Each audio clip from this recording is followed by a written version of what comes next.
नमस्कार साथियों। आज के वीडियो में हम जानेंगे आर्टिफिशियल इंटेलिजेंस की पूरी कहानी। कैसे एक विचार से शुरू हुई, आज किस हालत में है आर्टिफिशियल इंटेलिजेंस, और आखिर इस टेक्नोलॉजी का भविष्य क्या होगा। लगभग 2500 साल पहले दार्शनिक अरस्तू ने एक क्रांतिकारी कल्पना की थी। उन्होंने कहा था, अगर हर औजार खुद अपना काम करने लगे तो इंसानों को नौकरों की जरूरत नहीं रहेगी। उन्होंने यह भी कहा कि अगर औजार खुद सोचने लगे तो इंसान बराबर हो सकते हैं, क्योंकि फिर किसी को किसी का सेवक नहीं बनना पड़ेगा। इसी विचार ने आगे चलकर रोबोट शब्द को जन्म दिया। 1920 में चेक लेखक कारेल चापेक ने अपनी नाटक RUR यानी रोस्मस यूनिवर्सल रोबोट्स में रोबोट शब्द का उपयोग किया। यह शब्द चेक भाषा के रोबोटा से आया, जिसका अर्थ है मजदूरी या सेवा। अब सवाल है, अगर हमें एक रोबोट नौकर चाहिए तो वो हमारे लिए क्या क्या करेगा। अगर बात सिर्फ सामान लाने और ले जाने की है तो ऐसे रोबोट पहले से मौजूद है, जैसे कि कीवा रोबोट्स, जो अमेज़न के गोदामों में काम करते हैं।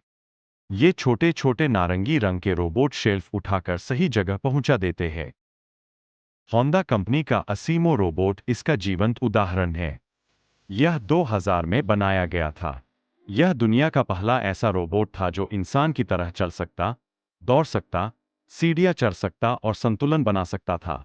असीमो की ऊंचाई लगभग 130 सेंटीमीटर और वजन 48 किलो था। असीमो के हाथों में कई उंगलियां हैं। वह बोतल से पेय डाल सकता है, कप पकड़ सकता है और यहां तक कि केप खोल सकता है। इसमें सेंसर लगे हैं जो हर उंगली की हरकत को महसूस करते हैं। यह अपने आसपास के वातावरण को देखता, छूता और समझता है। असीमो संकेत भाषा यानी साइन लैंग्वेज तक सीख सकता है, लेकिन यह अभी भी सीमित है। जैसे मुलायम वस्तुएं, कपड़ा, तकिया, तार जैसी चीजें पकड़ने में उसे कठिनाई होती है।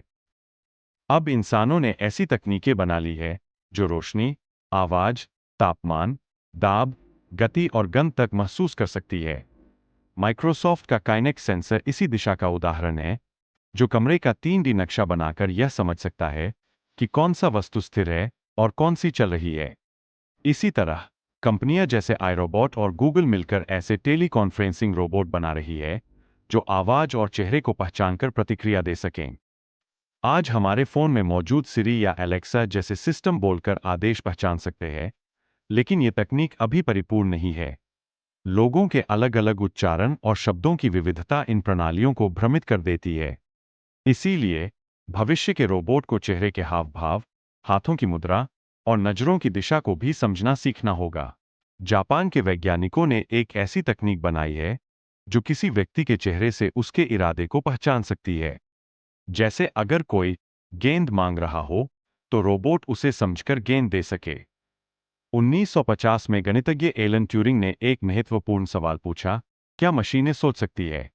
उन्होंने इस सवाल की जांच के लिए ट्यूरिंग टेस्ट बनाया, जिसमें इंसान यह पहचानने की कोशिश करता है कि बातचीत कर रहा साथी इंसान है या मशीन। 1966 में एलिजा नाम का प्रोग्राम बनाया गया जो लोगों से बातचीत कर सकता था। हालांकि वह असली बुद्धिमत्ता नहीं थी, लेकिन कई लोग यह मान बैठे कि वह समझ रहा है। आज जो चैटबॉट्स है, जैसे सिरी, एलेक्सा, चैट जीपीटी, वे वीक एआई कहलाते हैं, क्योंकि ये समझदार लगते हैं लेकिन सच में चेतन नहीं है। वहीं स्ट्रॉन्ग एआई वह होगी जो खुद के अस्तित्व को समझ सके, यानी सेल्फ अवेयर हो, इंसान की तरह सचेत। वैज्ञानिक आज भी आर्टिफिशियल न्यूरल नेटवर्क्स के जरिए मस्तिष्क जैसी प्रणाली बनाने की कोशिश कर रहे हैं जो सीख सके, भूल सके और सुधार सके। कैलिफोर्निया यूनिवर्सिटी के वैज्ञानिकों ने 920 कृत्रिम न्यूरॉन्स को अंग्रेजी व्याकरण सिखाया। वो भी इंसानों की तरह गलतियां करते हुए सीखते गए। यह बताता है कि रोबोट अगर सीखने की क्षमता यानी लर्निंग एबिलिटी रखते हैं, तो वे समय के साथ बेहतर नौकर या साथी बन सकते हैं जो अपने मालिक की आदतों से खुद को ढाल ले। लेखक आइजैक असिमोव ने 1942 में रोबोट्स के लिए 3 नियम दिए। पहला नियम है कि कोई रोबोट इंसान को चोट नहीं पहुंचाएगा या अपनी निष्क्रियता से इंसान को हानि नहीं होने देगा। दूसरा नियम है कि रोबोट इंसान के आदेश मानेगा, सिवाय जब वो आदेश पहले नियम के खिलाफ हो। तीसरा नियम है कि रोबोट अपनी रक्षा करेगा जब तक कि वह पहले दो नियमों से न टकराए। लेकिन असिमोव ने खुद दिखाया कि ये नियम भी कभी-कभी विरोधाभास में आ जाते हैं। जैसे रोबोट तय नहीं कर पाता कि आदेश माने या सुरक्षा करे। प्रोफेसर एलन विनफील्ड कहते हैं, लोग सोचते हैं कि रोबोट बहुत बुद्धिमान है, लेकिन सच यह है कि वे अब भी बहुत सीमित है। उनके अनुसार सबसे बड़ी चुनौती यह है कि रोबोट को इंसानों की तरह नरम, सुरक्षित और संवेदनशील बनाया जाए ताकि वे टकराकर किसी को चोट न पहुंचाए।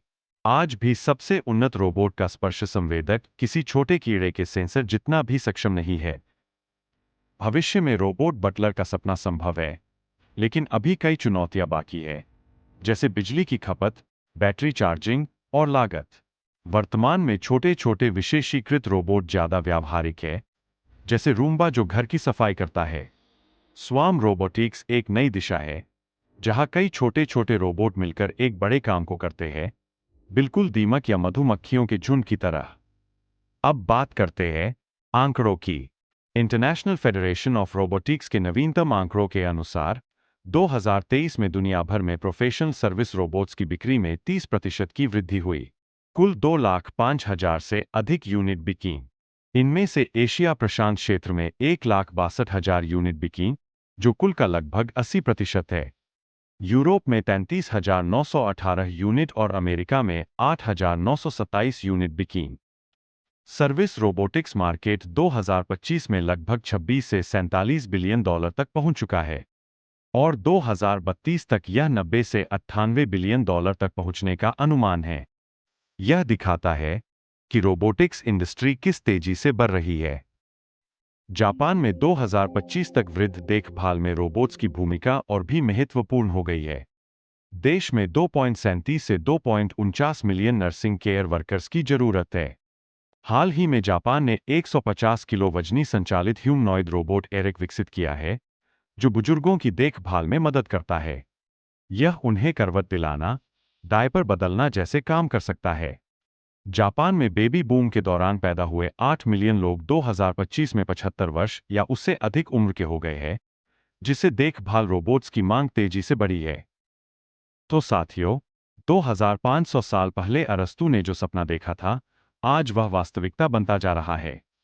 हम एक ऐसे युग में प्रवेश कर चुके हैं जहां रोबोट सिर्फ कल्पना नहीं, बल्कि हमारे दैनिक जीवन का हिस्सा बन रहे हैं। चाहे वह गोदामों में काम करना हो, घर की सफाई हो या बुजुर्गों की देखभाल, रोबोट हर क्षेत्र में अपनी उपस्थिति दर्ज करा रहे हैं। और यह सिर्फ शुरुआत है। इस वीडियो को देखने के लिए धन्यवाद।